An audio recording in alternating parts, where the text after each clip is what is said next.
బయ్యారంలో ఉక్కు ఫ్యాక్టరీ పెడతామని కేంద్ర ప్రభుత్వం మోసం చేసిందన్నారు మంత్రి పొంగులేటి శ్రీనివాసరెడ్డి. ఖమ్మం పార్లమెంట్ అభ్యర్థి రఘురాంరెడ్డికి మద్దతుగా దమ్మాయిగూడెం ఎన్నికల ప్రచారంలో పాల్గొన్నారు పొంగులేటి. కేంద్రం చేసిన మోసాన్ని కేసీఆర్ కప్పిపుచ్చేందుకు యత్నిస్తున్నారని ఆరోపించారు. పార్లమెంటు ఎన్నికల్లో హస్తం గుర్తుకు ఓటు వేసి రఘురాంరెడ్డి భారీ మెజార్టీతో గెలిపించాలని పిలుపునిచ్చారు శ్రీనివాసరెడ్డి. కేసీఆర్ కాళేశ్వరం ప్రాజెక్టు పేరుతో 1,00,000 కోట్లు కాజేశాడని ఆరోపించారు ఖమ్మం పార్లమెంట్ అభ్యర్థి రఘురాంరెడ్డి. ఉక్కు ఫ్యాక్టరీ పెడతానని చెప్పారు ఆనాడు. నిజంగా ఉక్కు ఫ్యాక్టరీ పెట్టి ఉంటే ఈ ప్రాంతంలో ఉండే యువకులందరికీ ఉద్యోగాలు వచ్చి ఉండేవి. మోసము చేసింది కేంద్ర ప్రభుత్వం, ఆ మోసాన్ని కప్పిపెట్టింది కేసీఆర్. ఎందుకు మోసాన్ని కప్పిపుచ్చాడు అంటే తనని ఎక్కడ జైల్లో వేస్తారనో భయపడి వేదికల మీద వాళ్ళని విమర్శిస్తూ రాత్రిపూటపై వాళ్ళతో సంప్రదించిన పెద్ద ప్రబుద్ధుడు KCR. BJP party BRS party ఒక్కటే.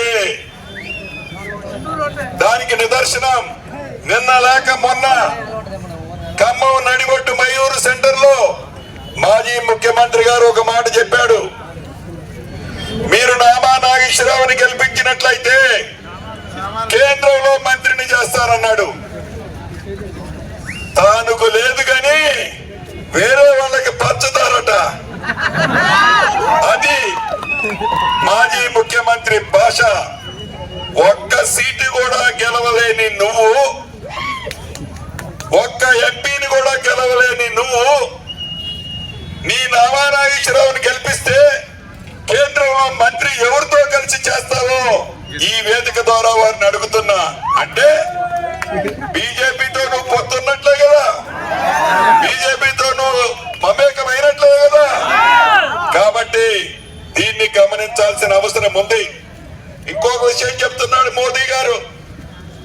కాంగ్రెస్ పార్టీ అధికారంలోకి వస్తేనట రాహుల్ గాంధీ గారు ప్రధానమంత్రి అయితే హిందువుల మంగళ సూత్రాలు తీసట మా ముస్లిం సోదరులకు ఇస్తామట. ఇంత పాపం ఉంటుందండి.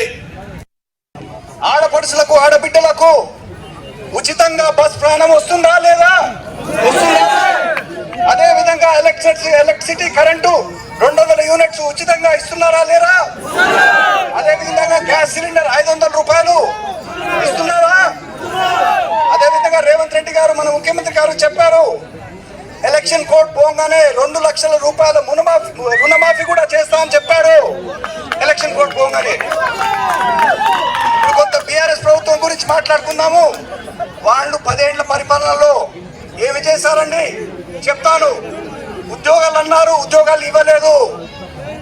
ఇళ్ల స్థలాలు అన్నారు, ఇళ్ల స్థలాలు ఇవ్వలేదు అన్నారు, ఇవ్వలేదు. కాళేశ్వరం మీకు అందరికి తెలుసు, 1,00,000 కోట్ల రూపాయల కుంభకోణం, అది మొత్తం ఖరాబ్ అయిపోయింది అనమాట. ఇప్పుడు పెద్ద మనిషి కేసీఆర్ గారు కర్ర పట్టుకొని మళ్ళీ 5 ఏళ్ల తర్వాత ఖమ్మం వచ్చాడు. దొరవారు మీరు 10 ఏళ్ళు పరిపాలన చేశారు కదా, మరి మీరు ప్రజలు తీర్పిచ్చారుగా 3 నెలల కింద, మరి మాకు టైం ఇవ్వండి, రేవంత్ అన్న టీంకి టైం ఇవ్వండి. దొరవారు మేము ఫామ్ హౌస్ లో కూర్చోండి, ఒక 5 ఏళ్ళు మాకు టైం ఇవ్వండి, మేము చేసి చూపిస్తామని చెప్తున్నాను మీతో. అదే విధంగా బీజేపీ ప్రభుత్వం గురించి మాట్లాడుకుందాము. బీజేపీ ప్రభుత్వం కూడా శబ్దాలు చేశారు. గ్యాస్ సిలిండర్ ఆ రోజులలో 400 రూపాయలు ఉండేది, అది తక్కువ చేస్తా అని చెప్పి దాన్ని 1,100 రూపాయలకి తీసుకుపోయినాడు నరేంద్ర మోడీ గారు. పెట్రోల్ 60 రూపాయలే ఉండేది, ఆ పెట్రోల్ 110 రూపాయలకు తీసుకుపోయినా అది పైకే పోతుంది, కిందికి రాదు. 2 కోట్ల ఉద్యోగాలు ఇస్తా అన్నారు. 2 కోట్ల ఉద్యోగాలు ఇచ్చి 1 కోటి ఉద్యోగాలు తీసేసి పడేశారు అన్నమాట.